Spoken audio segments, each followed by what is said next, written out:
নমস্কাৰ আজি আমাৰ আগৰ বিষয়টোৰ টপিকৰ আমি পুনৰাবৃত্তি কৰিম আৰু তাৰ লগতে যোনটো অন্তিম অধ্যায় আছিল সমাজ আৰু সংস্কৃতি হেতু বিষয়ে আমি আজি আলোচনা কৰিম আমাৰ বিষয়টোত সামাজিক আৰু সাংস্কৃতিক নৃতত্বৰ পৰিসৰ আৰু প্ৰাসংগিকতাৰ বিষয়ে আমি ইতিমধ্যে আলোচনা কৰিছো তাৰ লগতে আজি আমাৰ যোনটো একেবাৰে অন্তিমটো যোনটো বিষয়বস্তু আছিল হেতু হল সমাজ আৰু সংস্কৃতি এতিয়া আমি আগৰ ক্লাছতো ডিসকাস কৰিছিলো কিছু কথা যোনটো সমাজ আৰু সংস্কৃতিৰ লগত মিল খাই আছে এতিয়া আমি প্ৰথমতে জানিব লাগিব সমাজৰ সংজ্ঞাটো কি হয় আমি সমাজক কেনে ধৰণে ব্যাখ্যা কৰিব পাৰো এতিয়া সমাজ বুলি ক'লে প্ৰথম কথাতে আমাৰ মনলৈ আহে যেতিয়া এক সমূহ মানুহৰ বা মানুহৰ গোট যেতিয়া একগোট হৈ পেলাই তেওঁলোকে একেখন এটা বাউণ্ডাৰী কমন বাউণ্ডাৰী তেওঁলোকে একগোট হৈ পেলাই তেওঁলোকৰ এটা উদ্দেশ্য কমন উদ্দেশ্য উমৈহতীয়া উদ্দেশ্য যেতিয়া তেওঁলোকে লৈ পেলাই আগবাঢ়িব তেতিয়া হেনেকুৱা ধৰণৰ গোটক আমি সমাজ বুলি ক'ব পাৰো সমাজৰ এটা প্ৰথমটো কথাই হল তেওঁলোকৰ গোটৰ অবিহনে সমাজৰ অস্তিত্ব নাথাকে এজন মানুহে অকলে সমাজ পাতাটো অসম্ভৱ কথা গতিকে যেতিয়া এজনতকৈ অধিক লোকে একগোট হৈ পেলাই তেতিয়া তেওঁলোকৰ এটা উমৈহতীয়া উদ্দেশ্য লৈ যেতিয়া তেওঁলোকে আগবাঢ়িব তেতিয়া হেনে গোটক আমি সমাজ বুলি ক'ব পাৰো সমাজ বুলি ক'লে অন্য কথা কিছুমানো আহি যায় যেনে ধৰণৰ সমাজত একত্ৰিত এটা মনোভাৱ লৈ আগবাঢ়িব লাগিব তাৰ লগতে আমি সমাজত আমি যদি চাও তাৰ ইজনে সিজনৰ মাজত বন্ধুত্ব ভাৱ ধাৰা আৰু লগতে এটা উমৈহতীয়া সংস্কৃতিৰ এটা প্ৰধান লক্ষ্য নাইবা প্ৰধান এটা মানে আমি ক্যাৰেক্টাৰ বুলি ক'ব পাৰো গতিকে সমাজ বুলি ক'লে আমাৰ প্ৰথমতে মনতে আহে এটা এখন সুস্থ সবল লোকৰ সমাজ যদি এখন সুস্থ সবল লোকৰ এটা গোটক আমি সমাজ বুলি ক'ব পাৰো তেতিয়া হলে সমাজৰ আসল অৰ্থটো আমি তেতিয়াহে আমি বুজি পাওঁ কাৰণ কি সমাজ বৰ্তমান সমাজৰ সময়ত আমি সমাজৰ আমি প্ৰকৃত অৰ্থ নাইবা বিচাৰি যদি আমি চাওঁ তেতিয়া আমি তাৰ অৰ্থটো হয়তো বেলেগ দেখা পাম কিন্তু সমাজ এখন বুলি ক'লে যোনখন সমাজ বুলি আমাৰ মনলৈ আহে ছবিলে হেতুই হৈছে এখন সুস্থ সবল লোকৰ এটা গোট বুলি ক'ব পাৰো গতিকে সমাজ বুলি ক'লে আমাৰ প্ৰথমতে আহে এক লোকৰ সমাহ নাইবা গোট বুলি ক'ব পাৰো য'ত তেওঁলোকৰ একগোট হৈ পেলাই তেওঁলোকে এটা উমৈহতীয়া উদ্দেশ্য লৈ আগবাঢ়িছে তেওঁলোকৰ ব্যক্তিগত হয়তো বহুত কাৰণ থাকিব পাৰে কিন্তু সেইখন যি লোকৰ গোট সেই মানুহখিনি গোটেইখিনি একগোট হৈ পেলাই যেতিয়া তেওঁলোকে তেওঁলোকৰ ব্যক্তিগত স্বাৰ্থ ত্যাগ কৰি তেওঁলোকে যেতিয়া উমৈহতীয়াভাৱে তেওঁলোকে আগবাঢ়িব উমৈহতীয়াভাৱে যেতিয়া তেওঁলোকে আগবাঢ়ি তেওঁলোকৰ ব্যক্তিগত স্বাৰ্থ ত্যাগ কৰি যেতিয়া তেওঁলোকে সমাজৰ কাৰণে একগোট হৈ পেলাই কাম কৰিব তেতিয়া হেনে লোকৰ নাইবা গোটক আমি সমাজ বুলি কওঁ সমাজ বুলি ক'লে আৰু এটা কথা আমাৰ মনলৈ আহে সেই লোকৰ মাজত সেই গোট আৰু লোকৰ মাজত তেওঁলোকৰ মাজত একতা থাকিব লাগিব একতাৰ অবিহনে আমি কেতিয়াও সমাজৰ কল্পনা কৰিব নোৱাৰো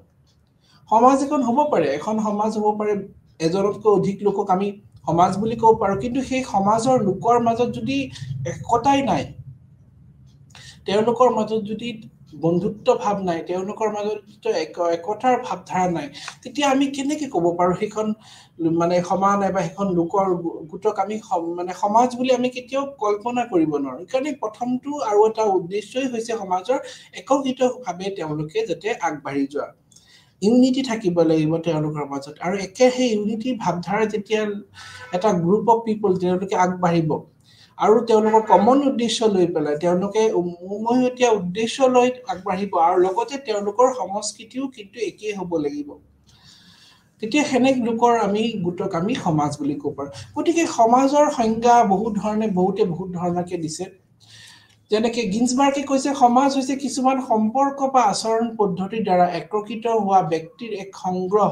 বা যি তেওঁলোকক আনৰ পৰা চিহ্নিত কৰে যি সম্পৰ্ক প্ৰকাশ নকৰে বা আচৰণ তেওঁলোকৰ পৰা পৃথক হয় যেনে কৈছে যেনেকে তেওঁ যোনটো সংজ্ঞাত কৈছে তেওঁ যেনেকে আচৰণ পদ্ধতি বুলি কৈছে এটা আচৰণ পদ্ধতি যাৰ জৰিয়তে একত্ৰিত হৈ পেলে যেনেকে আমি চাওঁ যে সমাজত আমি থাকিবলৈ কিছুমান আচৰণ পদ্ধতি দৰকাৰ যেনে ধৰণৰ আমি এখন সুস্থ সবল সমাজত যদি আমি বসবাস কৰো তেতিয়া আমি দেখা পাম সেই সমাজখনত কিছু নীতি নিয়ম আছে আৰু সেই নীতি নিয়মে আমাৰ আচৰণ বিধিসমূহ কন্ট্ৰোল কৰি ৰাখে আমি এনেকুৱা ধৰণে আচৰণ কৰিব নোৱাৰো যেটো সমাজৰ বাহিৰত গতিকে এনে কিছুমান সমাজ হৈছে সম্পৰ্ক বা আচৰণ পদ্ধতিৰ দ্বাৰা একত্ৰিত সম্পৰ্কৰ আচৰণ পদ্ধতি তেওঁ কৈছে সম্পৰ্ক যেটো আমাৰ সম্পৰ্কৰ জৰিয়তে আমি ইটো হিটোৰ লগত আমি আমাৰ মাজত বান্ধোন আছে যেনেকৈ হয়তো আমাৰ সমাজত এখনত আমি ইজনক চিনি পাওঁ আৰু হেজনৰ লগত আমাৰ ভাল সম্পৰ্ক আছে আৰু তাৰ লগত আচৰণ পদ্ধতি আমি কেনেকৈ ধৰণে ব্যৱহাৰ কৰিব লাগে সমাজ এখনত বসবাস কৰিলে আমাৰ কিছুমান নীতি আছে আমি কেনেকৈ ধৰণে ব্যৱহাৰ কৰিব লাগিব নাইবা আমি কেনেকৈ ধৰণে থাকিব লাগিব গতিকে তেওঁ যোনটো সংজ্ঞা তেওঁৰ সংজ্ঞাত তেওঁ এইটো কথা স্পষ্টভাৱে কৈছে যে এটা আচৰণ পদ্ধতি বুলি কৈছে সেই পদ্ধতিৰ জৰিয়তেহে আমি মানে নিজকে প্ৰতিষ্ঠা কৰিব পাৰিম গতিকে সমাজ বুলি ক'লে সেই সম্পৰ্ক আচৰণ পদ্ধতিৰ এক মানে গুড বুলি ক'ব পাৰি য'ত আমি এনে ধৰণে আচৰণ কৰিব লাগিব যিসমূহ সেই লোকৰ অন্য লোকৰ লগত যাতে মিল খাই নাইবা আমি এনেকুৱা আচৰণ পদ্ধতি দেখুৱাব নোৱাৰো যোনটো সমাজৰ বাহিৰত গতিকে আৰু সেই আচৰণ পদ্ধতিয়ে কিন্তু আমাক চিহ্ন দিব এটা মানে আমাক চিহ্নিত কৰাব অন্য লোকৰ পৰা হয়তো পৃথকো দেখাব পাৰে যেনে ধৰণৰ আমি যদি এখন পাৰ্টিকুলাৰ এটা কমিউনিটিৰ যদি আমি মানে সমাজলৈ কথা কওঁ তেতিয়া আমি দেখা পাম সেই পাৰ্টিকুলাৰ কমিউনিটি যোনটো কমিউনিটি বিলং কৰে যোনটো মানে সম্প্ৰদায় বিলং কৰে তেওঁলোকে সেই কমিউনিটিটোৰ একোটা বিশেষ চিন আছে নাইবা হয়তো কাপোৰ কানিতে হওক নাইবা তেওঁলোকৰ কথা কোৱা ধৰণতে হওক তেওঁলোকৰ একোটা বিশেষ সিম্বলো আছে ধৰি লওক এই সমাজখনত তেওঁলোকৰ একোটা বিশেষ নামঘৰ গীৰ্জা নাইবা মছজিদ যেনেকুৱাই নহওক একোটা বিশেষ চিহ্ন আছে আৰু তেওঁলোকৰ হয়তো খাদ্য প্ৰণালীতে হওক নাইবা কথা কোৱা ধৰণতে হওক তেওঁলোকে নিজৰকে পৃথক কৰি ৰাখিছে অন্যতকে তেওঁলোকে এটা নিজকে এটা বাউণ্ডাৰীৰ মাজত ৰাখিছে তেওঁলোকে এটা বিশেষকৈ এটা বাউণ্ডাৰীৰ মাজত ৰাখি পেলাই অন্য গুটতকৈ তেওঁলোকে বেলেগকে ৰাখিছে তেওঁলোকৰ একটা বিশেষ এটা চিন আছে গতিকে তেওঁ আমাৰ মানে সংজ্ঞাৰ বিলাকত আমি দেখা পাম কি আমাৰ যোনটো সমাজৰ যোনটো মানে সংজ্ঞা দিবলৈ যাওঁতে আমি বেলেগ ধৰণৰ দৃষ্টিকোণৰ পৰা চালে আমি বেলেগ ধৰণৰ আমি একোটা এনালাইসিস দেখা পাম গতিকে তেওঁ যোনটো কথা কৈছে কি সম্পৰ্কৰ আচৰণ পদ্ধতিক তেওঁ বেছি গুৰুত্ব দিছে যাৰ জৰিয়তে ব্যক্তি এক সংগ্ৰহ বুলি কৈছে ব্যক্তি এজনৰ সংগ্ৰহ ব্যক্তি এজনে যেতিয়া তেওঁৰ সম্পৰ্ক কেনেকৈ ধৰণে দেখুৱাব এজন ব্যক্তিয়ে এটা সমাজত যেতিয়া বসবাস কৰে তেওঁৰ সম্পৰ্ক বিভিন্ন ধৰণৰ হ'ব পাৰে এজন ব্যক্তি এজনৰ কাৰণে হয়তো বাপেক হ'ব পাৰে কাবাৰ কাৰণে বন্ধু হ'ব পাৰে কাবাৰ কাৰণে হয়তো তেওঁ হাজবেণ্ড হ'ব পাৰে এনেকৈ ধৰণৰ সম্পৰ্ক বেলেগ হ'ব কাবাৰ কাৰণে বছ হ'ব পাৰে তে হেনেকে ধৰণে সমাজত এজন ব্যক্তিৰ তেওঁৰ সম্পৰ্ক বেলেগ হ'ব আৰু সেই সম্পৰ্কৰ জৰিয়তে আমি বান্ধ খাই আছো society is a web of social relationship যোনটো কোৱা হয় মকৰাৰ জালৰ নিচিনা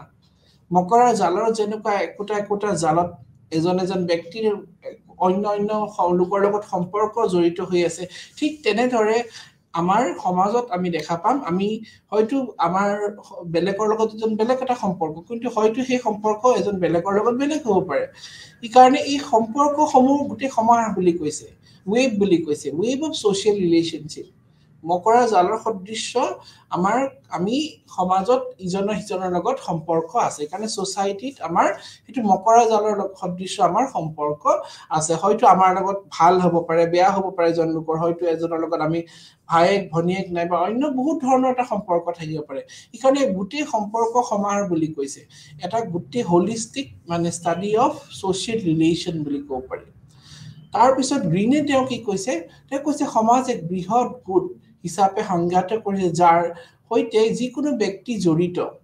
তেওঁ কৈছে এক সমাজ হৈছে এক বৃহৎ গোট বুলি কৈছে তেওঁ এটা ডাঙৰ মানে সোশ্যাল গ্ৰুপ কাৰণ কি আমি যদি চাও আমি অকলে কেতিয়াও সমাজ পাতিব নোৱাৰো এজন ব্যক্তিয়ে অকলে কেনেকৈ তেওঁ সমাজ পাতিব তেওঁ সমাজ পাতিবলে তেওঁ অন্য লোকৰ সহায় লাগিব তেওঁ কেতিয়াও অকলে সমাজ পাতা সম্ভৱ নহয় গতিকে যদি আমি সমাজ বুলি কওঁ সমাজ বুলি ক'লে প্ৰথম কথাটোই আহে অন্য লোকৰ নাইবা অন্য সদস্যৰ একতকৈ বেছি লোকৰ যেতিয়া সমাজকে আমি ক'ব পাৰো সমাজ বুলি গতিকে বৃহৎ গোট বুলি কৈছে হিচাপে সংজ্ঞা কৰিছে যাৰ হৈতে যিকোনো ব্যক্তিৰ জড়িত অন্য ব্যক্তি তাৰ লগত জড়িত হৈছে এখন সমাজত জনসংখ্যা সংগঠন সময় স্থান আৰু আগ্ৰহৰে গঠিত হয় যেনেকৈ আমি সমাজ বুলি ক'লে সমাজত প্ৰথম জনসংখ্যা থাকিব লাগে জনসংখ্যা অসম্ভৱ যদি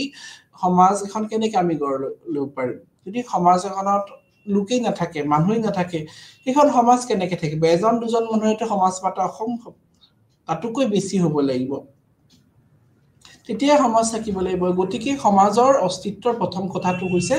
জনসংখ্যা থাকিব লাগিব জনসংখ্যাৰ অবিহনে সমাজৰ আমি কেতিয়াও ষ্ট্ৰাকচাৰটো কল্পনা কৰিব নোৱাৰো নেক্সটটো সংগঠন থাকিব লাগিব একত্ৰিত থাকিব লাগিব সমাজৰ লোকসকল একগোট হৈ পেলাই আগবাঢ়িব লাগিব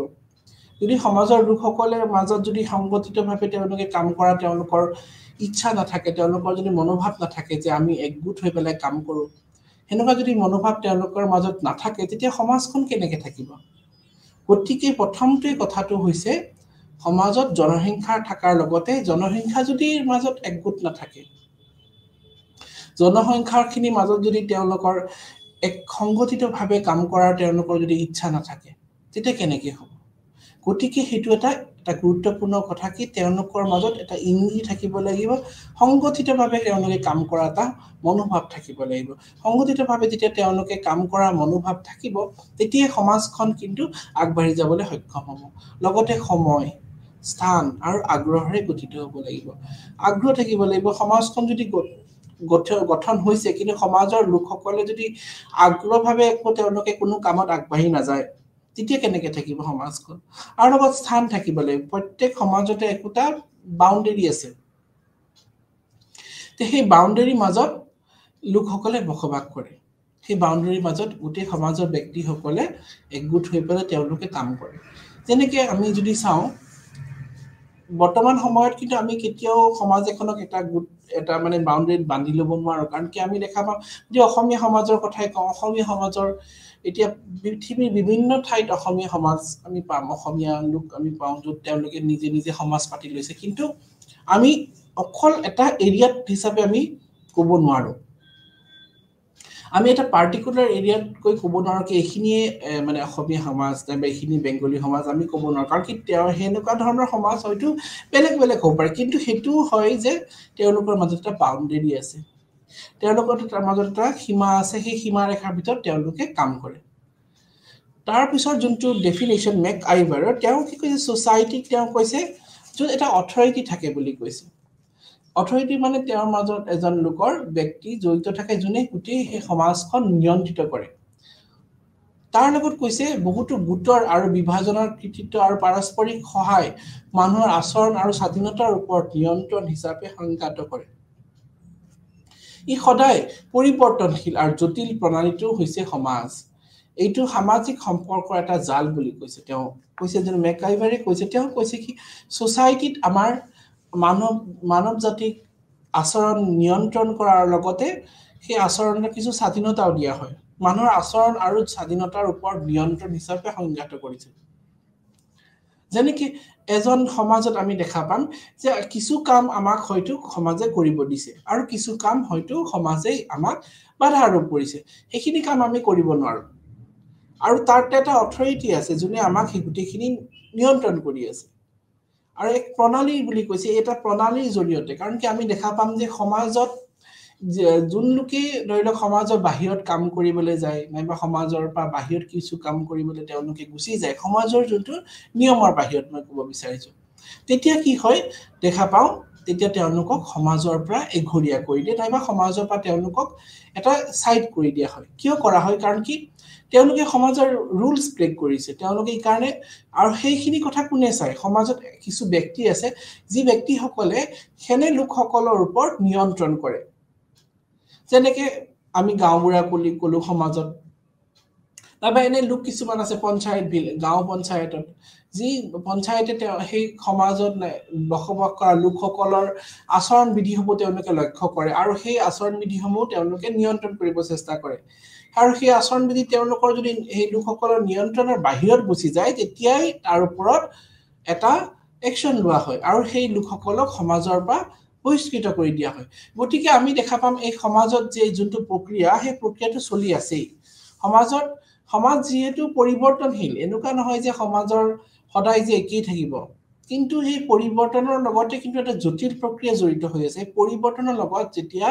মানৱ সমাজ পৰিৱৰ্তন হয়, পৰিৱৰ্তনৰ লগত কিন্তু কিছু কিছু জটিল প্ৰণালী জড়িত হৈ আছে। জটিল প্ৰণালী যেনে আমি দেখা পাম যে সমাজত যিমানেই সমাজখন আগবাঢ়ি গৈছে, সমাজখন যিমানে নতুন দিশত আগবাঢ়ি গৈছে, যিমানে আমি মডাৰ্নাইজ বুলি কৈ যাওঁ, কিছু হয়তো ৰুল কমি গৈছে, কিন্তু তাৰ লগতে কিছু কমপ্লেক্সিটি আহিছে। এনেকে আমি দেখা পাম এতিয়া নতুন নতুন নিয়মবিলাক আনি দিছে সমাজত। এতিয়া আমি সমাজ যিমানে আগবাঢ়ি যোৱা বুলি নকওঁ, আমি দেখা পাম এতিয়া আধুনিক সমাজতো কিছু কিছু এনেকুৱা ধৰণৰ নিয়ম কৰি দিছে যে সেই নিয়মৰ বাহিৰত গ'লে হয়তো বহুত ধৰণৰ ঘটনা হ'ব পাৰে। এতিয়া দেখিয়ে আছো এনেকুৱা ধৰণৰ ঘটনা আমি যে জাতি লৈ এনেকুৱা জাতি ভেদ লৈ সেইবিলাক কিছু এতিয়া বেলেগ ধৰণৰ হৈছে। যেনেকে তেওঁলোকে যদি কিবা এনেকুৱা কাম কৰিলে যোনটো সমাজৰ বাহিৰত এতিয়া তেওঁলোকৰ দণ্ড অতিমাত্ৰা বেছিকে, হয়তো অতিমাত্ৰা তেওঁলোকে পইচা দিবলৈ লগা হ'ব পাৰে তেওঁলোকে দণ্ড হিচাপে, নাইবা কিছুমান এনেকুৱা ধৰণৰ তেওঁলোকে কাম কৰিবলৈ বাধ্য হয় সমাজৰ কাৰণে যোনটো তেওঁলোকে নোৱাৰে, তেওঁলোকৰ অৰ্থৰে তেওঁলোকে নোৱাৰে। গতিকে এনেকুৱা ধৰণৰ ঘটনাও হৈছে যে সমাজে জটিল মানে আগবাঢ়ি কোৱাৰ লগে লগে কিছু কিছু এনেকুৱা ধৰণৰ জটিল পৰিস্থিতি সমাজত আহিছে, নাইবা এনেকুৱা ধৰণৰ জটিল কিছুমান দেখুওৱা দিছে পৰিৱৰ্তন, হয়তো সেইটো মানৱ জাতিৰ কাৰণে হিতৰ কাৰণে নহয়। যেনে সেই প্ৰণালী হয়তো মানে পৰিৱৰ্তনৰ প্ৰণালী হয়তো কিছু লোকৰ কাৰণে হয়তো ভাল হ'ব পাৰে, কিন্তু কিছু লোকৰ কাৰণে অত্যন্ত বেয়া। গতিকে এই সমাজৰ যিটো প্ৰণালী, সমাজৰ পৰিৱৰ্তনশীল হৈ থাকে, সেই পৰিৱৰ্তনশীল প্ৰণালীৰ লগত মানৱ জাতিৰ কিন্তু এটা ওতঃপ্ৰোতভাৱে জড়িত হৈ আছে। আৰু তাৰ কাৰণে আমি সময়ে সময়ে দেখা পাওঁ এই সমাজত বিভিন্ন সমস্যাসমূহ হৈ থাকে। এই সমাজত যি সমস্যাসমূহ হৈ আছে, সমাজৰ সমস্যাৰ কাৰণো কিন্তু সেই পৰিৱৰ্তনৰ লগত জড়িত হৈ আছে। গতিকে তেওঁ যোনটো কৈছে মেকাইভাৰ, তেওঁ কৈছে কি সমাজত এটা সামাজিক মানে সম্পৰ্কৰ জাল বুলি কৈছে। যেনেকে মই সম্পৰ্কৰ কথাই ক'লো, সামাজিক সম্পৰ্কৰ কথাই ক'লো, আমি যোনটো মানে পৰিৱৰ্তনৰ কথাই যদি ক'লো, এতিয়া আমি দেখা পাম সাধাৰণতে সমাজবিলাকত যেনেকে মানে বৃদ্ধ বয়সত মাক বাপেকক ঘৰৰ পৰা মানে ওলাই দিয়া এনেকুৱা ঘটনা আমি প্ৰায় দেখা পাওঁ। এতিয়া আমিনো কেনেকৈ ক'লো সমাজখন আগবাঢ়ি গৈছে, সমাজখন উন্নতি হৈছে, আধুনিক দিশত আগবাঢ়ি গৈছে, কিন্তু এই সমস্যাসমূহতো আমি দেখি আছো। গতিকে তেওঁ যোনটো মেকাইভাৰে কৈছে পৰিৱৰ্তনৰ প্ৰণালী আৰু লগতে মানুহৰ মানে যোনটো স্বাধীনতা দিছেও, স্বাধীনতা দিছে আৰু তাৰ লগতে কিছু আচৰণ বিধি নিয়ন্ত্ৰণো কৰে। যেনে ধৰণৰ স্বাধীনতা দিছে, ধৰি লওক তাৰ ওপৰত এজন ব্যক্তিয়ে নিজৰ ইচ্ছামতে কাম কৰিছে, তেওঁ নিজৰ ইচ্ছামতে সব কাম কৰিছে, কিন্তু তেওঁ এটা সীমা আছে, সেই সীমা তেওঁ ক্ৰছ কৰি যাব নোৱাৰে। সীমাৰ ওপৰত এটা নজৰ দিয়া হৈছে যে সেই ব্যক্তিজনে সমাজত কৰিব পাৰিব, তেওঁ নিজৰ মতে সব কামেই কৰিব পাৰিব, কিন্তু তেওঁ সেই সীমাৰ তেওঁ উলংঘন কৰিব নোৱাৰে। গতিকে এই সীমাৰ ভিতৰত থাকিহে তেওঁ কাম কৰিব লাগিব। গতিকে সেইটো এটা গুৰুত্বপূৰ্ণ কথা যোনটো আমি পাইছো। তাৰ পিছত আমি অন্য কিছু ডেফিনেশ্যন আছে। এটা হ'ল ৰাফেল লিংটনে, তেওঁ কি কৈছে সমাজক এটা অৰ্গেনাইজ গ্ৰুপ অফ ইণ্ডিভিজুৱেল কৈছে। যেতিয়া এটা তাতোতকৈ বেছি, একতকৈ বেছি লোকে যেতিয়া একগোট হৈ পেলাই তেওঁলোকে কাম কৰিব, নাইবা গোট হিচাপে আমি যদি চাওঁ, এটা গোটকে আমি কেতিয়াবা সমাজ বুলি কওঁ, যদি তেওঁলোকৰ মাজত সংগঠিতভাৱে একেলগে কাম কৰা ইচ্ছা থাকে, আগ্ৰহ থাকে, আৰু লগতে তেওঁলোকে যাতে ইজনে সিজনক সহায় কৰাৰ যদি তেওঁলোকৰ এটা মনোভাৱ থাকে, তেতিয়া আমি সেনেকুৱা ধৰণৰ আমি গোটক সমাজ বুলি ক'ব পাৰো। গতিকে এতিয়া সমাজত কেইবাটাও বিশেষত্ব অন্তৰ্ভুক্ত হৈ থাকে। প্ৰথমটো হৈছে সমাজ হৈছে সামাজিক সম্পৰ্কৰ এক নেটৱৰ্ক বুলি কৈছে। এতিয়া সমাজত আমি দেখা পাম সম্পৰ্ক বহুত ধৰণৰ আছে, সম্পৰ্ক বেলেগ বেলেগ ধৰণৰ সম্পৰ্ক থাকিব পাৰে। এই সম্পৰ্কৰ যে নেটৱৰ্ক বুলি কৈছে, যে এজন ব্যক্তি, মই যে কৈছিলো অলপ আগতে, এজন ব্যক্তি হয়তো তেওঁৰ সম্পৰ্ক এজনৰ লগত হয়তো বেলেগ হ'ব পাৰে। তেওঁ হ'ব পাৰে কাবাৰ কাৰণে হাজবেণ্ড, কাবাৰ কাৰণে পুতেক, কাবাৰ কাৰণে হয়তো তেওঁ মালিক হ'ব পাৰে, কাবাৰ কাৰণে বাপেক হ'ব পাৰে, কাবাৰ কাৰণে বৰ্তাক হ'ব পাৰে, কাবাৰ কাৰণে মামাক এজন হ'ব পাৰে। গতিকে এজন ব্যক্তিৰে আমি দেখা পাম সমাজত বেলেগ বেলেগ ধৰণৰ সম্পৰ্ক থাকিব পাৰে। গতিকে কাৰণে আমি যেতিয়া দেখিম এজন ব্যক্তি নাইবা তাতকৈ অধিক লোকৰ যেতিয়া তেওঁলোকৰ সম্পৰ্ক সামাজিক সম্পৰ্কৰে একগোট হৈ পেলাই তাৰমানে তেওঁলোকৰ সামাজিক সম্পৰ্কৰ গোটকে আমি সমাজ বুলি ক'ব পাৰো। গতিকে সমাজত আমি দেখা পাম এই সামাজিক সম্পৰ্কৰ এক নেটৱৰ্ক বুলি কৈছে, যোনটো নেটৱৰ্কৰ যিমানে আমাৰ যেনেকে মোবাইলত নেটৱৰ্ক আছে, সেনেকুৱা ঠিক ঠাক ধৰি লওক সমাজত ইজনে সিজনৰ লগত এটা সম্পৰ্কৰে গঢ়ি লৈ আহিছে। তাৰ পিছৰ পইণ্টটো আমাৰ সামাজিক আদান প্ৰদান আৰু অন্তৰ্পৃষ্ঠৰ এক সমাজৰ বিদ্যমান গতিকে সমাজৰ অন্যটো যোনটো মানে এটা গুৰুত্বপূৰ্ণ বিশেষ কথা হৈছে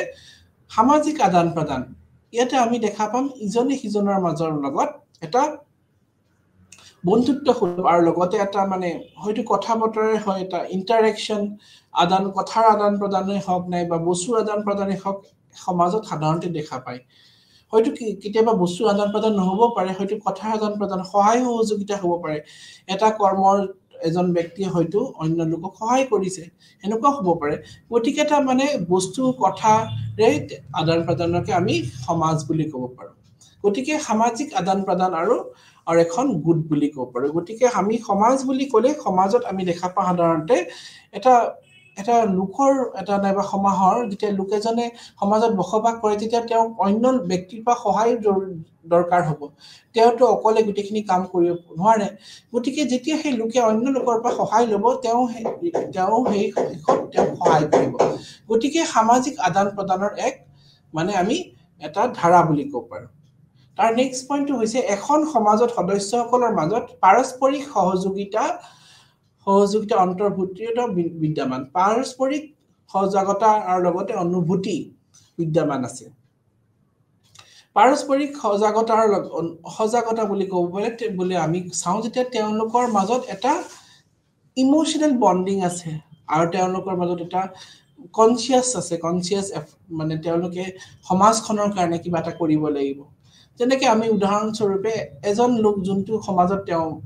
বিলং কৰে তেতিয়া সেই লোকক মানুহজনে যদি তেওঁৰ সমাজৰ বিৰুদ্ধে কিবা কথা শুনিছে তেতিয়া তেওঁ এটা মানে সামাজিক চেতনা তেওঁ জাগি উঠিব তেওঁ এইটো সমাজত তেওঁ হয় তেওঁ সেই সমাজৰ বিৰুদ্ধে তেওঁ কিয় কথা শুনিব নাইবা তেওঁ সেই সমাজৰ বিৰুদ্ধে তেওঁ কথা শুনিবলৈ তেওঁ কেতিয়াও বাধ্য নহয় তেওঁ সেইটো আঘাত লাগিব গতিকে এনেকুৱা আমি দেখা পাম সমাজত যেতিয়া এজন ব্যক্তিক অন্য ব্যক্তিয়ে নাইবা অন্য গোটৰ লোকে যেতিয়া তেওঁক মানে বেয়াকে কৰে যেতিয়া তেওঁৰ সমাজত তেওঁ সেইটো এটা তেওঁৰ অনুভূতিত আঘাত কৰাৰ লগতে তেওঁৰ সমাজৰ প্ৰতি তেওঁ যোনটো মানে এটা সেন্টিমেন্ট সেইটো এটা একেবাৰে এক্টিভ হৈ যায় গতিকে আমি দেখা পাম যেতিয়া সমাজ বুলি কম এই সমাজৰ সদস্যসকলৰ মাজত এটা পাৰস্পৰিক এটা অনুভূতি সজাগতাৰ অনুভূতি বিদ্যমান থাকে তেওঁলোকে সদায় সজাগ থাকে আমাৰ সমাজৰ কাৰণে কি কৰিছে আমাৰ সমাজৰ কাৰণেহে লাগে আমি দেখা পাম বিভিন্ন ক্ষেত্ৰত যেতিয়া বাতৰি কাকততে হওক নিউজতে হওক তেতিয়া আমি দেখো যে লোকসকলে সদায় নিজৰ সমাজৰ কথা কয় আমাৰ সমাজৰ কাৰণে এইখিনি বস্তু দিয়া নাই আমাৰ সমাজৰ লোকৰ কাৰণে এইখিনি বস্তু কাম কৰা হোৱা নাই তে তেওঁলোকে সদায় নিজৰ মানে they are very conscious about their community নাইবা এবাউট দেয়াৰ সোচাইটি আমাৰ সমাজৰ কাৰণে এইখিনি বস্তু লাগিব আমাৰ সমাজক এইখিনি সহায় লাগিব যে এনেকুৱা ধৰণৰ আমি সদায় দেখা পাওঁ তাৰ পিছৰ পইণ্টটো হ'ল সমাজ এখনৰ সদস্যসকলৰ মাজত প্ৰত্যক্ষ বা পৰোক্ষ ৰূপ আৰু প্ৰকাৰৰ অন্তৰ্নিৰ্ভৰশীলতা আছে প্ৰত্যক্ষ বা পৰোক্ষ বুলি হয়তো ডাইৰেক্টলি নাইবা ইনডাইৰেক্টলি হ'ব পাৰে তেওঁলোকৰ মাজত একোটা অন্তৰ্নিৰ্ভৰশীলতা আছে এটা ইণ্টাৰডিপেণ্ডেন্স আছে যেনেকৈ আমি দেখা পাওঁ আমি সমাজত বসবাস কৰাৰ লগে লগে আমি যে সব কাম নিজেই কৰিব পাৰিম এইটো কেতিয়াও সম্ভৱ নহয় আমি সব কামতে পাৰ্গত হম সব কাম আমি নিজেই কৰি লম এইটো কেতিয়াও সম্ভৱ নহয় আমি সমাজত থকা মানে আমি অন্য লোকৰ পৰা আমি সহায় ল'ব লাগিব আমি সমাজত অন্য সামাজিক ব্যক্তিৰ পৰা আমি সহায় ল'বলৈ বাধ্য কাৰণ কি আমি অকলেতো সব কাম কৰিব নোৱাৰো গতিকে সমাজ এখনত তাৰ মানে সদস্যসকলে প্ৰত্যক্ষ বা পৰোক্ষভাৱে ৰূপভাৱে তেওঁলোকে এটাৰ লগত এটা জড়িত হৈ আছে যেনেকৈ এজন ব্যক্তিক ধৰি লওক তেওঁৰ গা বেয়া হ'ল তেওঁ অন্য এজন তেওঁৰ সমাজৰ লোকৰ লগত সহায় ল'ব লাগিব বুজি পাইছেনে এইকাৰণে গতিকে আমি অকলে যে সব কাম আমি কেতিয়াও কৰিব নোৱাৰিম সমাজত লোকসকলৰ যি সদস্য তেওঁলোকৰ হয়তো কেতিয়াবা বিপদাপদ হ'ব পাৰে তেওঁলোকৰ সহায় হ'ব পাৰে তেওঁ যে গোটেইখিনি বস্তু তেওঁ নিজে কৰিব এইটো সম্ভৱ নহয় তেওঁক পদে পদে সহায় দৰকাৰ প্ৰয়োজন হ'ব গতিকে আমি জানো আমি মানুহ আমি সামাজিক প্ৰাণী আমি সমাজ অবিহনে আমি কেতিয়াও জীয়াই থাকিব নোৱাৰো আমি সমাজ আমি আমাক কোৱাই হৈছে এৰিষ্টটল আমি আৰ সোশ্যাল এনিমেল সেইকাৰণে আমি সমাজ অবিহনে আমাৰ অস্তিত্ব আমি কেতিয়াও কল্পনা কৰিব নোৱাৰো গতিকে আমাক সদায় মানুহ লাগে আমাক সদায় এখন সমাজ লাগে আৰু আমি প্ৰত্যেক পদে পদে আমি অন্য লোকৰ পৰা আমাক সহায় লাগে হয়তো এইটো আমাৰ ফাইনেন্সিয়েল হেল্পো হ'ব পাৰে হয়তো আমাৰ ইমোশনাল সাপোৰ্টও হ'ব পাৰে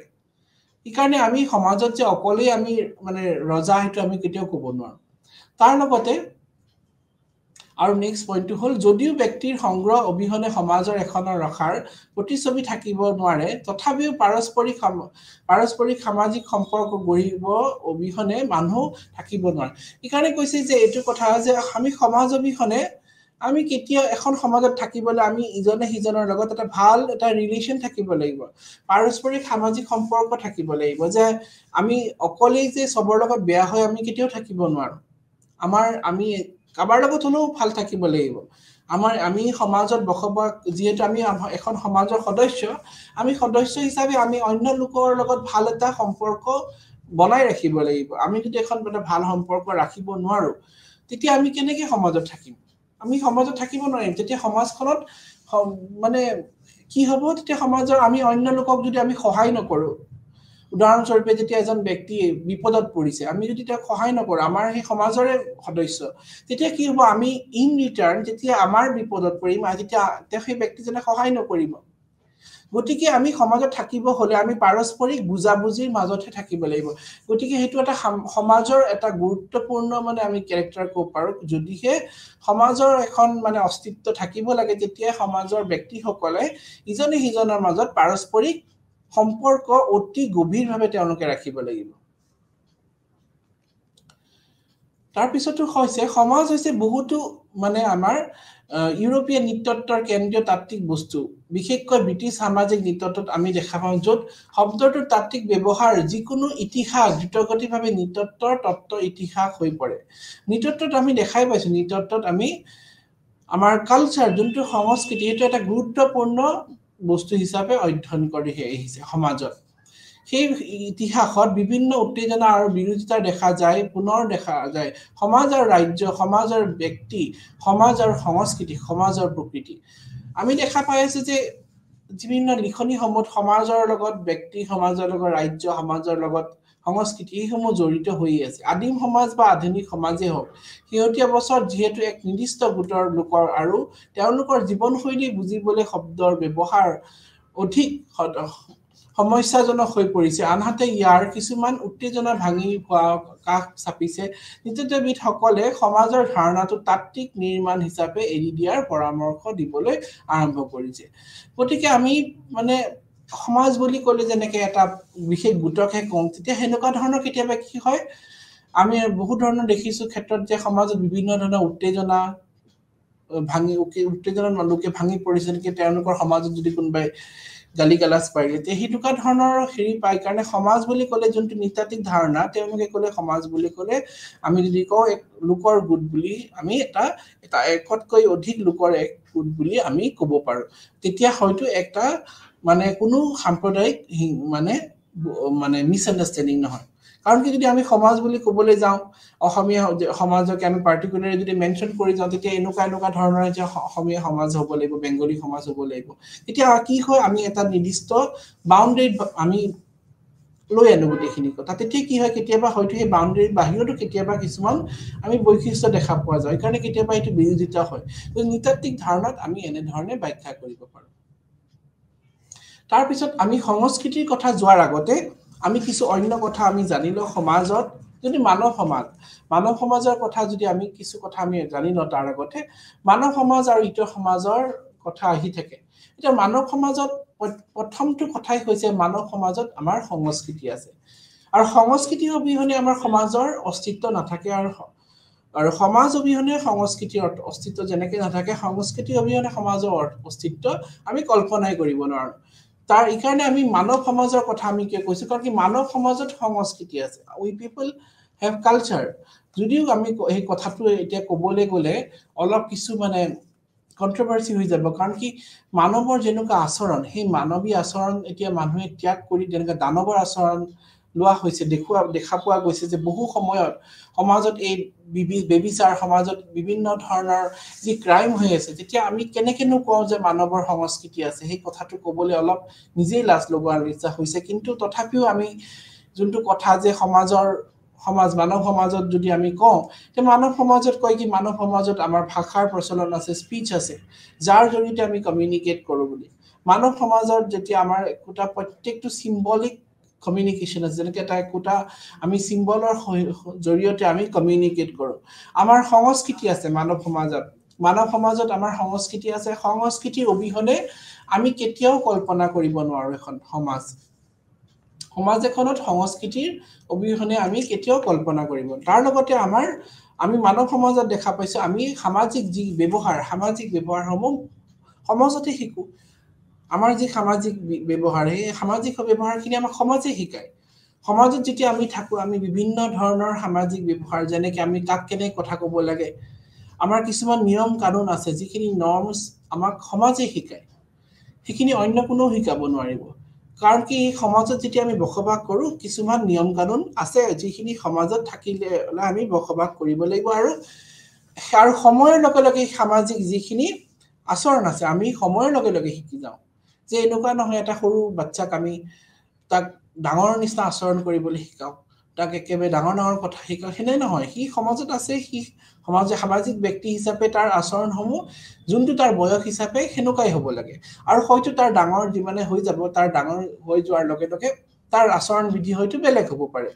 গতিকে এই কাৰণে আমি ক'ব পাৰো আমি মানৱ সমাজত কিছু আচৰণ বিধি আছে আৰু সেই আচৰণ বিধিৰ জৰিয়তে আমি নিজৰ জীৱন যাপন কৰিব লাগিব লগতে আমি দেখা পাম মানৱ সমাজে বহু ধৰণৰ পৰিৱৰ্তনৰ সন্মুখীন হৈছে আৰু সেই সন্মুখীন কি কাৰণে হৈছে হয়তো টেকনলজিক্যাল ডেভেলপমেন্ট টেকনলজি যেতিয়া পৰিৱৰ্তন হৈছে তাৰ প্ৰভাৱ কিন্তু সমাজত পৰিছে যেনেকৈ আমি যদি কওঁ টেকনলজি মানে কালচাৰ যেনেকৈ আমাৰ সমাজত যেতিয়া নতুন নতুন টেকনলজি আবিৰ্ভাৱ হৈছে এইটোতো মানৱেই তৈয়াৰ কৰিছে সংস্কৃতি মানৱেই তৈয়াৰ কৰিছে টেকনলজি আৰু সেই পৰিৱৰ্তন হোৱাৰ তাৰ প্ৰভাৱ কিন্তু সমাজত পৰিছে যেনেকৈ আমি দেখা পাম সমাজত হয়তো এতিয়া বহুখিনি নিয়ম কানুন পৰিৱৰ্তন হৈছে কি কাৰণে হৈছে সমাজত নতুন নতুন মানে টেকনলজি আবিৰ্ভাৱ হৈছে তাৰ কাৰণে হয়তো যিখিনি সমাজত আগতে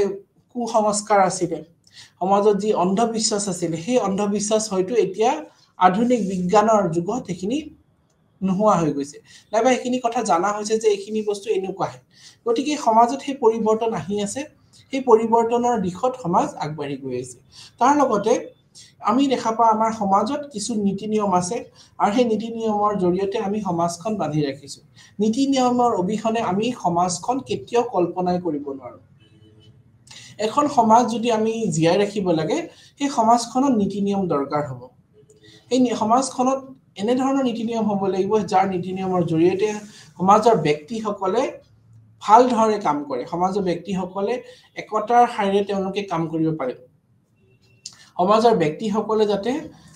এনেকে ধৰণে কাম কৰিব পাৰে যাতে অন্য ব্যক্তি তাৰ ওপৰত কোনো প্ৰভাৱ নেপেলায় এই কাৰণে সমাজত নিয়ম কানুন অতি দৰকাৰ নিয়ম কানুন নাথাকিলে কিন্তু সমাজখন কেতিয়াও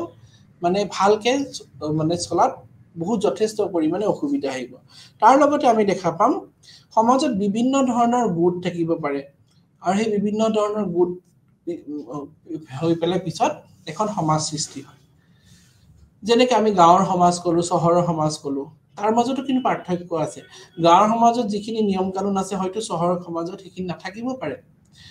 নাইবা কেতিয়াবা বেছিও হ'ব পাৰে তাতকৈ নাইবা এনেকুৱাও হ'ব পাৰে কিছু নিয়ম কানুনত পৰিৱৰ্তন হৈ পেলাই হয়তো সেইখিনি বস্তু এতিয়া নোহোৱা হৈ গৈছে এতিয়া আমি সাধাৰণতে দেখা পাওঁ যে গাঁৱৰ সমাজত য'ত গাঁৱৰ সমাজ আছে বুলি কয় ৰাইজ আছে বুলি কয় তেতিয়া তাতে আমি দেখা পাওঁ তেওঁলোকৰ যি নিয়ম কানুন সেইখিনি অত্যন্ত মানে গভীৰ মানিবই লাগিব নামানিলে উপায় নাই তাতে কোনো ৰিলেক্সেশ্যন নাই কিন্তু সেইখিনি বস্তুৱে যদি আমি চহৰ অঞ্চলত চহৰ সমাজত চাওঁ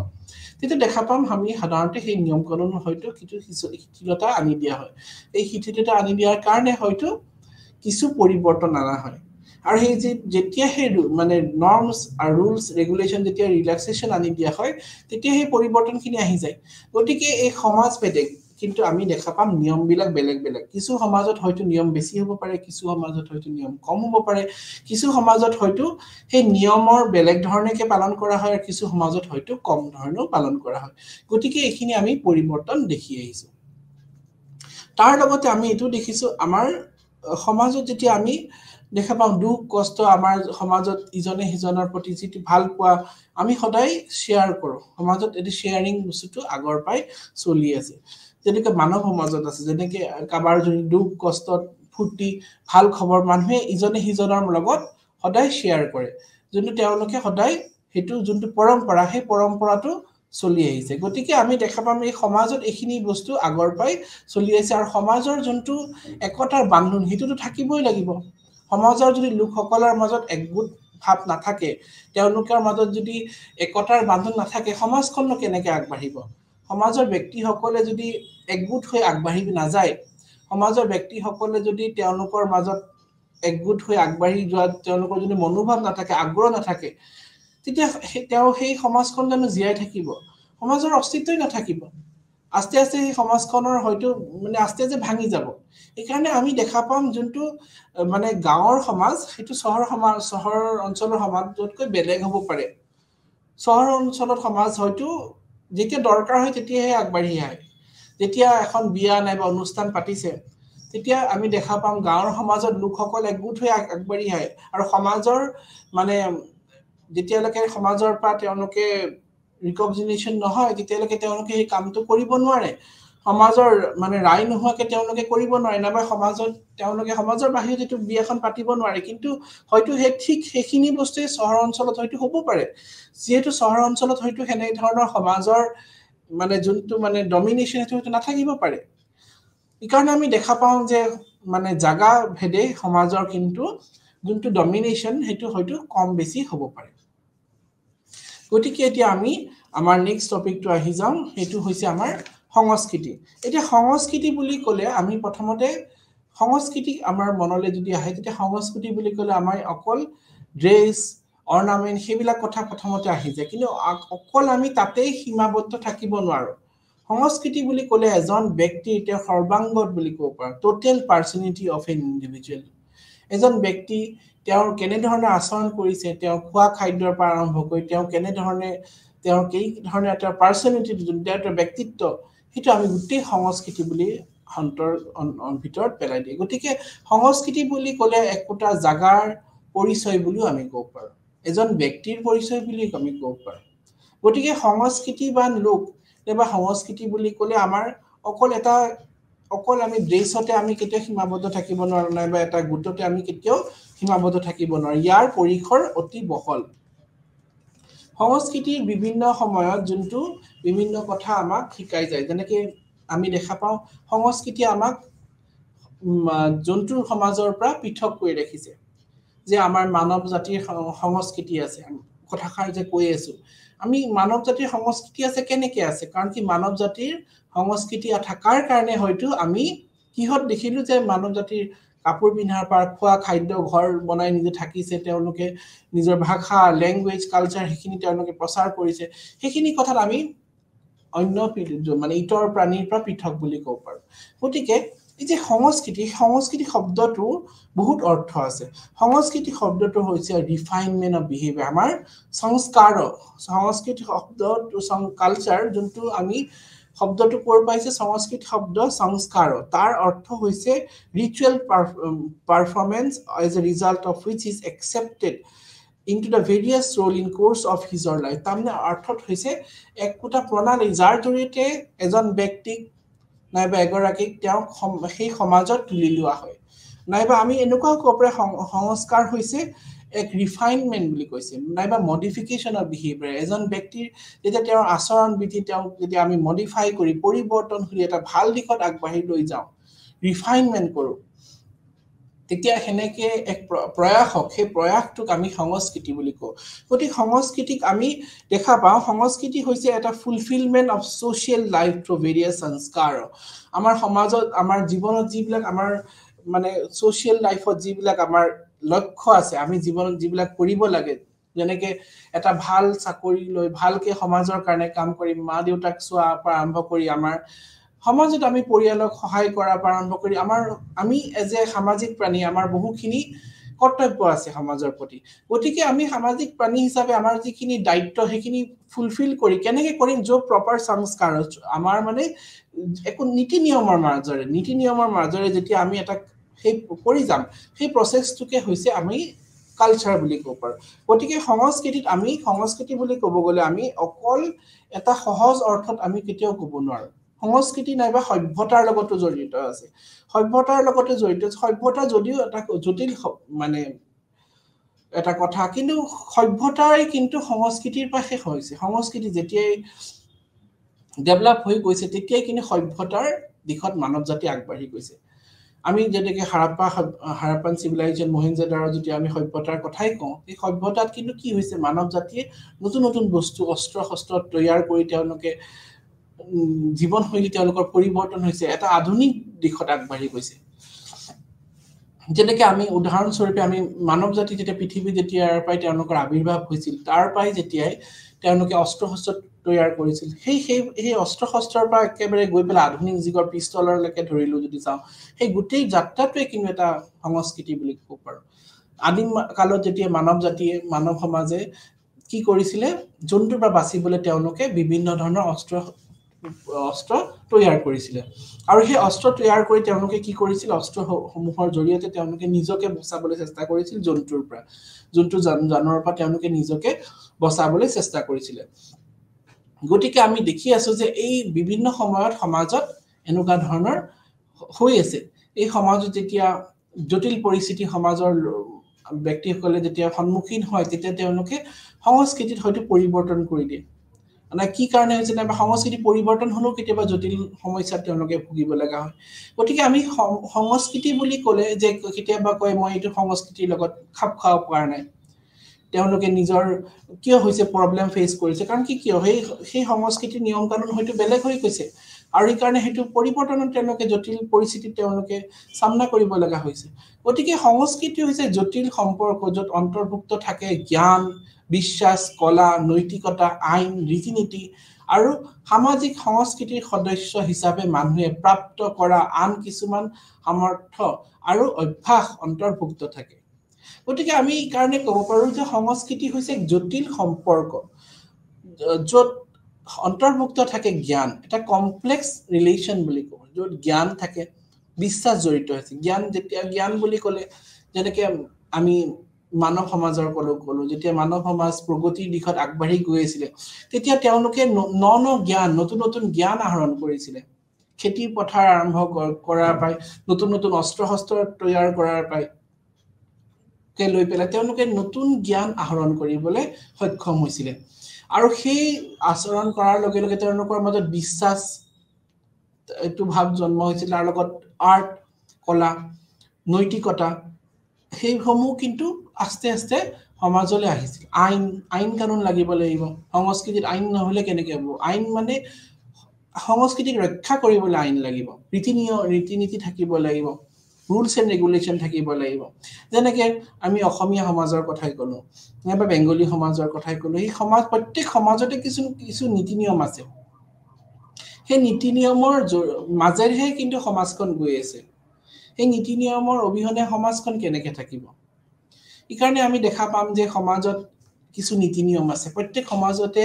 নীতি নিয়ম আছে আৰু নীতি নিয়মসমূহে কিন্তু সংস্কৃতিক দেখুৱাইছে সংস্কৃতিক প্ৰতিচ্ছবি দেখুৱাইছে আৰু সামাজিক সংস্কৃতিক সদস্য হিচাপে আমাক এই কাৰণে মানুহ হিচাপে আমি যদি সামাজিক সংস্কৃতিক সদস্য হিচাপে নিজকে পৰিচিত কৰিব লাগে তেতিয়াহলে কি হ'ব আমি প্ৰথমটো কথা হৈছে আমি নিজকে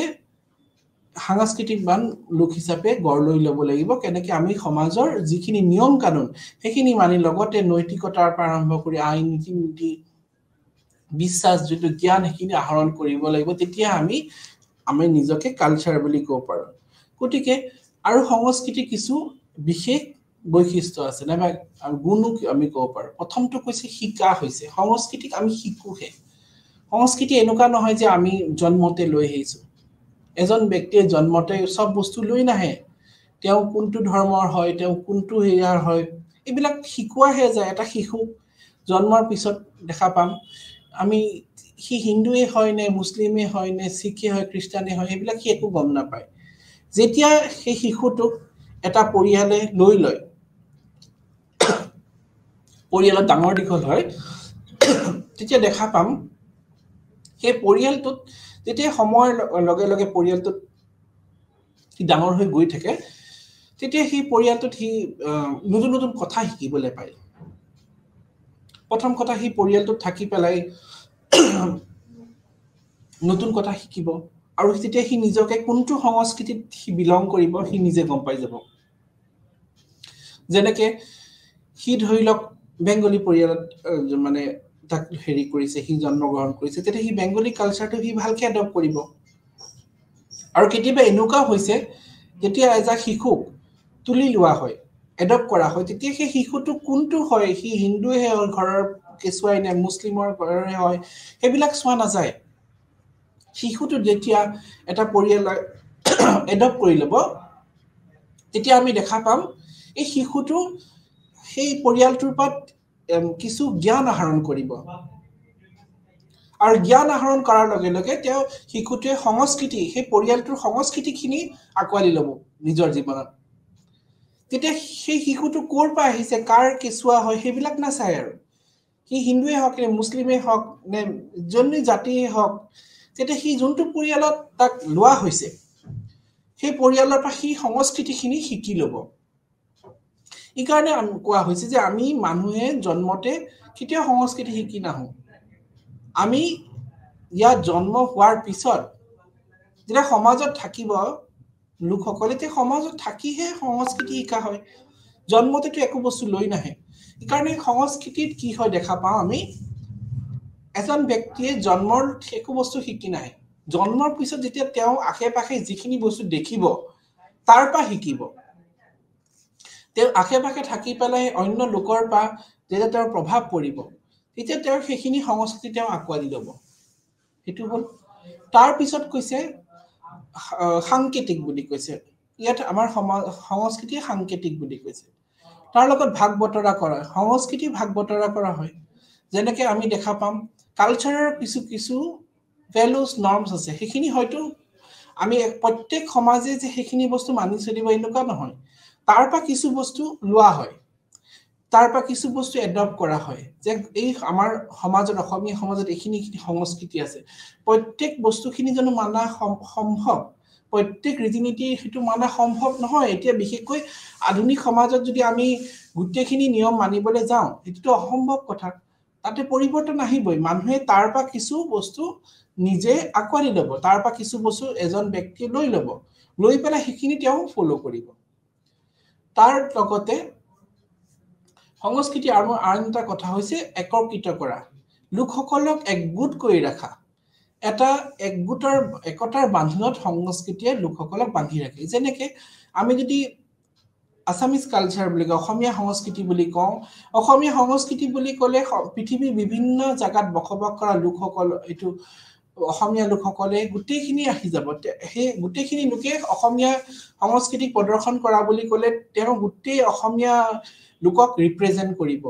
তেওঁ গোটেই অসমীয়া সমাজখনক ৰিপ্ৰেজেণ্ট কৰিব। গতিকে তেওঁ অকল এজনক নিজকে ৰিপ্ৰেজেণ্ট কৰা নাই। সেই ব্যক্তিজনে যেতিয়া সেই ব্যক্তিজনে বাহিৰত যাব, অসমক ৰিপ্ৰেজেণ্ট কৰিব, তেওঁ সেই গোটেই অসমৰ কালচাৰটো ৰিপ্ৰেজেণ্ট কৰি আছে। এইকাৰণে আমি দেখা পাওঁ সেই একতাৰ শাৰী যে তেওঁ গোটেই অসমখনক তেওঁ বান্ধি ৰাখিলে, অসমখনক তেওঁ ৰিপ্ৰেজেণ্ট কৰি গৈছে, অসমীয়া সংস্কৃতিটোক তেওঁ ৰিপ্ৰেজেণ্ট কৰি গৈছে। গতিকে আমি দেখা পাম সেই সেনেকুৱা কথাত আমি সদায় যে অসমীয়া সংস্কৃতি আমাৰ নিজৰ সংস্কৃতি, তেতিয়া কি হয় আমাৰ এটা নিজে নিজে এটা এটাচমেণ্ট ভাৱ আহি যায়। আমি একত্ৰিত ভাৱে আগবাঢ়ি যাবলৈ আমি সদায় এনকাৰেজমেণ্ট পাওঁ। তেতিয়া আমাৰ অন্য কথা নাহি যায়। আমাৰ সমাজত জাতি ভেদ সেইবিলাক হিন্দু মুছলিম সেনেকুৱা ধৰণৰ কোনো ভেদ নাহে। তেতিয়া আমাৰ অসমীয়া সমাজ বুলি আহি যায়। অসমীয়া সমাজ বুলি ক'লে গোটেইখিনি একগোট হৈ যায়। তেতিয়া একতাৰ এটা যোনটো বান্ধোনত বান্ধ খাই যোৱা হয়। গতিকে সংস্কৃতিয়ে কিন্তু আমাক বহু ক্ষেত্ৰত আমাৰ সমাজখন একত্ৰিত মানে আমাৰ ইউনিটিত ৰখাত, একগোট কৰি ৰখাত বহুত ভাৱে সহায় কৰিছে। তাৰপিছত আমি চাওঁ নেক্সট পইণ্টটো হ'ল আমি দেখা পাওঁ সংস্কৃতিত আমি সংস্কৃতি পৰিৱৰ্তনশীলটো চাব লাগিব। সংস্কৃতি পৰিৱৰ্তনশীল কিয় কৈছো? কাৰণ কি সমাজত সময়ে সময়ে বহুত নিয়ম কানুন পৰিৱৰ্তন হৈ থাকে, আৰু সেই সময়ৰ লগে লগে সেই নিয়ম কানুনৰ চেঞ্জেছ আহিব। যিসমূহ নিয়ম আছিলে, সংস্কৃতি আছিলে এই 100 বছৰ আগত, সেইটো এতিয়া বৰ্তমান নাই। আৰু হয়তো 100-200 বছৰৰ পিছত তাতে হয়তো বহুখিনি মডিফিকেশ্যন আহিব, বহু পৰিৱৰ্তন হ'ব। সময়ৰ সৈতে সৈতে এই সংস্কৃতি কিন্তু পৰিৱৰ্তন হৈয়ে থাকিব। সংস্কৃতিৰ বহুখিনি বস্তু সময়ৰ লগে পৰিৱৰ্তন হ'ব, আৰু সেই পৰিৱৰ্তনখিনি কিন্তু আমি মানুহে আকোৱালি লওঁ তাৰ সেই পৰিৱৰ্তনৰ কিছু কথা আমি আকোৱালি নিজৰ জীৱনত লওঁ কাৰণ কি আধুনিক সমাজত এটা সমাজৰ প্ৰত্যেকখিনি সংস্কৃতি যদি মানিবলৈ যোৱাটো অসম্ভৱ কথা তাৰ মাজতে যিখিনি সংস্কৃতি নাইবা যিখিনি নিয়ম ৰীতি-নীতি এজন ব্যক্তিয়ে ভাবে যে তেওঁ সহজে এইখিনি পালন কৰিব পাৰিব সেইখিনি তেওঁ নিজৰ জীৱনত আকোৱালি লয় যেনেকৈ গামোচাখনৰ কথাই ক'লো গামোচাখনৰ আমাৰ অসমীয়া সমাজত যথেষ্ট মান আছে গামোচাখন এজন ব্যক্তিক দিয়া পৰম্পৰা এতিয়াও আছে হেতুটো নোহোৱা হৈ যোৱা নাই গামোচাখন দি সন্মান কৰাটো এতিয়াও আছে সেই পৰম্পৰা বিহুত হওক যিয়ে হওক যেতিয়া কিবা কোনোবা ডাঙৰ ব্যক্তি আহিলে তে সন্মান জনাবলৈ হেতু পৰম্পৰা এতিয়াও আছে আৰু হেতু আগলৈও থাকিব তাৰ মাজত কিন্তু হয়তো পৰিৱৰ্তন হ'ব পাৰে কিন্তু যোনটো গামোচা দি পেলাই সন্মান জনা যোনটো পৰম্পৰা সেই পৰম্পৰা আগতো আছিল এতিয়াও আছে আৰু হেতু আগলৈও থাকিব গতিকে আমি তাৰ লগত আৰু কিছু কথা সংস্কৃতিৰ লগত জড়িত হৈ আছে হেতু হল সংস্কৃতি আৰু পৰিৱেশৰ লগত এটা সম্পৰ্ক জড়িত হৈ আছে যেনেকৈ উদাহৰণ স্বৰূপে আমি কোনটো পৰিৱেশত বসবাস কৰোঁ আৰু সেই পৰিৱেশৰ লগত আমাৰ সম্পৰ্কটো জড়িত হৈছে যেনেকৈ অসমত আমি দেখা পাওঁ বাঁহৰে বহু ধৰণৰ শিল্পকলা আমি দেখা পাই থাকো এতিয়া কি কাৰণেনো ইমানখিনি শিল্পকলা হৈছে কাৰণ ইয়াত বাঁহৰ উৎপাদন অতি বেছি তাৰ লগতে আমি দেখা পাওঁ ইয়াত আমি প্ৰত্যেকটো আমাৰ কালচাৰ যোনটো ফেষ্টিভেল আছে তাতে আমি চাউলৰ প্ৰয়োগ অতি বেছিকে দেখা পাওঁ কি কাৰণেনো ইমান বেছি কাৰণ কি ইয়াতে চাউলৰ উৎপাদন অতি মাত্ৰা বেছি ঠিক তেনেধৰণে আমি অন্য ৰাজ্যত যদি চাওঁ কিছু ৰাজ্যত আমি দেখা পাম তাতে হয়তো ঘেঁহুৰ উৎপাদন বেছি কাৰণে তেওঁলোকৰ যিখিনি ফেষ্টিভেল যিখিনি ৰিচুৱেলছ পূজা পাতল আছে তাতে চাউলৰ বদলি তেওঁলোকে অন্য যোনটো ঘেঁহুৰ জৰিয়তে তেওঁলোকে হয়তো পিঠা পনা বনোৱা যায় আমাৰ অসমত যেহেতু চাউলৰ উৎপাদন বেছি কাৰণে চাউলৰে জৰিয়তে আমি দেখা পাম বহু সময়ত বহু ধৰণৰ পিঠা পনা বেছিকে বনোৱা যায় ঠিক তেনেদৰে আমি দেখা পাম যোনটো জাপিৰ যোনটো আমাৰ কালচাৰ জাপিৰ কালচাৰটো এটা মাহাত্য আছে যেনেকৈ জাপিটোৱে অকল আমাক সন্মান দিয়াই নহয় জাপি যে আমি বেলেগক দিলে সন্মান দিলো তাৰ লগতে কিন্তু জাপিটোৱে আমাক ৰ'দ বতাহৰ পৰা বচায় আৰু তাৰ লগতে আমি এইটো কথাও জানো যে অসম এখন এগ্ৰিকালচাৰেল ষ্টেট ইয়াত কৃষি প্ৰধান এখন ষ্টেট আৰু ইয়াত সেই জাপিটোৱে কৃষি সমাজক ৰিপ্ৰেজেণ্ট কৰিছে কৃষকসকলে জাপিটো ৰ'দ বতাহ বৰষুণৰ পৰা বচাই ৰাখে আৰু এই গোটেইখিনি যি আমাৰ ফেষ্টিভেল সেই ফেষ্টিভেলসমূহ কিন্তু আমাৰ নেচাৰৰ লগত জড়িত আছে পৰিৱেশৰ লগত জড়িত আছে যেনেকৈ বিহুৰ কথাই ক'লো বিহু প্ৰত্যেক যে ঋতু অনুযায়ী পালন কৰা হয় যেনেকৈ বহাগ বিহুকে হওক আমি কাতি বিহুকে চাওঁ তেতিয়া এই ঋতুৰ লগত সেই পৰিৱৰ্তন হোৱাৰ লগে লগে এই বিহুসমূহ জড়িত হৈ আছে যেতিয়া অতিমাত্ৰা সবখিনি থাকে ভোগালী বিহু পালন কৰা হয় ৰঙালী বিহু কয় যেতিয়া সেইখিনি সময়ত পৰিৱেশ পৰিৱৰ্তন হৈ পেলাই গছত ফুল ধুনীয়াকে হয় গছ পৰিৱৰ্তন হয় তেতিয়া সেইখিনি সময় ঋতু পৰিৱৰ্তন হয় তেতিয়া সেইখিনি সময়ত ৰঙীন হৈ যায় পৰিৱেশ এইকাৰণে এইটো ৰঙালী বিহু কয় আৰু এই কাতি বিহুত যেতিয়া সেইখিনি সময়ত খেতি পথাৰত কঙালী ধৰে মানুহৰ তেতিয়া তেওঁলোকে চাকি আকাশ বন্তি জ্বলোৱা যোনটো পৰম্পৰা সেইটো যোনটো কালচাৰ সেইটোৰো এটা কথা আছে যেনেকৈ আপোনালোকে চবেই জানিবই সেই চাকি গছ জ্বলাই তাতে এটা কাৰণ সেই চাকিৰ পোহৰত পোকসমূহ আহি পেলাই তাতে আকৰ্ষণ হৈ পেলাই পৰি পেলাই মৃত্যু মুখত পৰে আৰু সেই পোকসমূহ ধান খেতিক নষ্ট কৰিবলৈ বচাবৰ কাৰণে কাতি মাহত চাকিটো জ্বলোৱা হয় এইকাৰণে আমি দেখা পাম এই আমাৰ যোনটো কালচাৰ সেইটো নেচাৰৰ লগত জড়িত হৈ আছে আমাৰ নেচাৰে কিন্তু আমাৰ কালচাৰ ৰিপ্ৰেজেণ্ট কৰিছে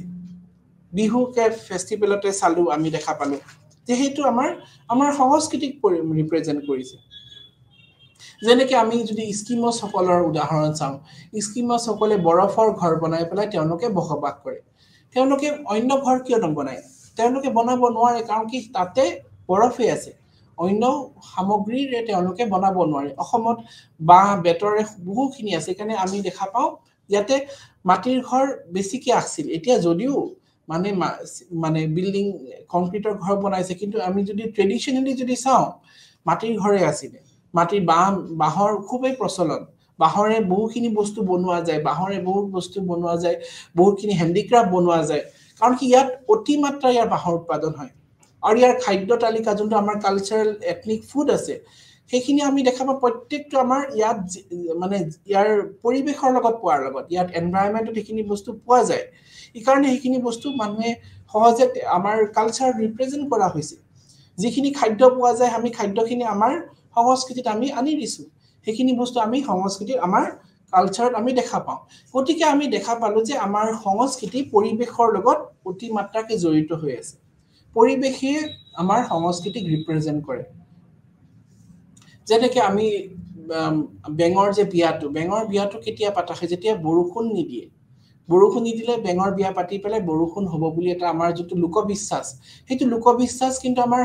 পৰিৱেশৰ লগতে জড়িত বৰষুণ নিদিয়ে কাৰণে এনেকুৱা ধৰণৰ কৰা যায় তাৰ লগতে কিছু আমাৰ কথা যোনটো সংস্কৃতিৰ লগত পৰিৱেশৰ লগত জড়িত আছে যেনেকৈ যোনটো সময়ত কি বস্তু খাব লাগে যেনেকৈ আমাৰ সংস্কৃতিত কোৱা আছে যে এইটো বস্তু খাব নালাগে এইখিনি সময়ত খাব নালাগে কাৰণ কিয় নালাগে কাৰণটো হৈছে এইখিনি বস্তুত আমাৰ সেইখিনি সময়ত মানে নহয় নাইবা সেইখিনি আমাৰ খেতিত পোক লাগে কাৰণে সেইখিনি বস্তু খাবলৈ দিয়া নহয় গতিকে আমাৰ যি খাদ্য তালিকা যোনটো আমাৰ কালচাৰেল এটা পাৰ্ট সেই গোটেইখিনি বস্তুখিনি আমাৰ সংস্কৃতি আৰু সংস্কৃতি আমাৰ যোনটো পৰিৱেশৰ লগত জড়িত হৈ আছে গতিকে আমাৰ সংস্কৃতি আৰু পৰিৱেশ মানে আমাৰ এটা পইচাৰ দুটা পিঠি বুলি ক'ব পাৰো এটা পইচা দুটা পিঠি কাৰণ কি বিহুৰ ফেষ্টিভেলৰ পৰা আৰম্ভ কৰি যিমান সমূহ আমাৰ ফেষ্টিভেল আছে প্ৰত্যেকই ঋতুৰ লগত জড়িত হৈ আছে আৰু সেই খোৱা খাদ্যৰ পৰা আৰম্ভ কৰি আমি পৰিৱেশৰ লগতে জড়িত হৈছে কাৰণ পৰিৱেশ পৰিৱৰ্তন হলে কিন্তু আমাৰ মানৱ জাতিৰ সংস্কৃতি পৰিৱৰ্তন হৈ যাব বুলি আমি ক'ব পাৰো কাৰণ কি সংস্কৃতি পৰিৱেশৰ লগত জড়িত সমাজ পৰিৱেশৰ লগত জড়িত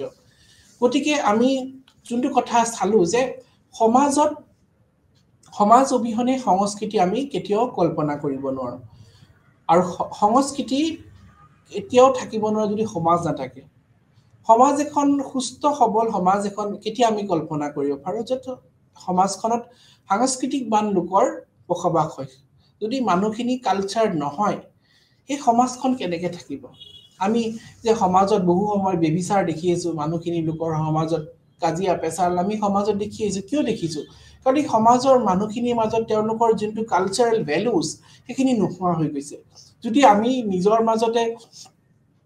আমাৰ ভ্যালুজখিনি আমি ৰাখিব নোৱাৰো তেতিয়া কি হ'ব সমাজত আমাৰ অস্তিত্ব নোহোৱা হৈ যাব এটা কথা কোৱাই আছে যে মানুহ হৈছে সামাজিক প্ৰাণী সমাজত থাকিব হলে আমি সমাজৰ নীতি নিয়ম মানি চলিব লাগিব আমি সমাজৰ ৰুলছ এণ্ড ৰেগুলেশন মানি চলিব লাগিব আমি যদি সমাজৰ ৰুলছ এণ্ড ৰেগুলেশন মানি নচলো আমি নিজকে সামাজিক প্ৰাণী বুলি ক'ব আমি কেনেকৈ পাৰো গতিকে আমি যদি সমাজত থাকিব লাগে আমি সমাজৰ নিয়ম কানুন মানি চলা মানেই হৈছে আমি সংস্কৃতিক আকোৱালি লোৱা আৰু আমি সদায় নিজৰ সংস্কৃতিৰ জৰিয়তে আমি কিন্তু নিজকে পৰিচয় দিওঁ এইটো কথা আমি সদায় জানো যে সংস্কৃতিক আমি কিছু সিম্বল আছে এটা সিম্বলিক ৰিপ্ৰেজেন্টেশন যেনেকৈ গামোচাখনকে চালো গামোচাখন চোৱাৰ লগে লগে অসমীয়া বুলি আমি নিজকে পৰিচয় দিওঁ জাপিটো চালে আমি নিজকে অসমীয়া হিচাপে আমি ক'ব পাৰো যে এই প্ৰত্যেক সমাজত কিন্তু কিছু মানে মেটেৰিয়েল বস্তু আছে